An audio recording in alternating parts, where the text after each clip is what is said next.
పిల్లలు, ఇప్పుడు పుచ్చకాయ సత్కారం అనే కథను వినండి. ఒక అడవిలో బిట్టు అనే చిన్న తేనేటి బోను ఉండేది. బిట్టుకి పండ్లు చాలా ఇష్టం, కాని పుచ్చకాయ అంటే అంతగా ఇష్టం ఉండేది కాదు. ఒకరోజు బిట్టు అలసిపోయి దాహంగా ఉన్నాడు.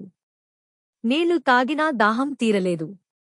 అప్పుడు అతని స్నేహితుడు చిలుక, బిట్టూ, పుచ్చకాయ తింటే నీ దాహం తీరుతుంది అని చెప్పింది. బిట్టు తొలుత సిగ్గుపడ్డాడు, కాని ప్రయత్నం చేశాడు.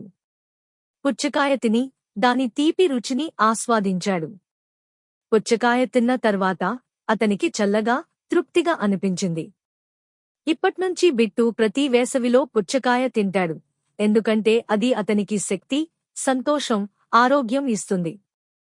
అదే పిల్లలు, మీరు కూడా పుచ్చకాయ తిని మీ దాహం తీర్చుకోండి, శక్తి పెంచుకోండి.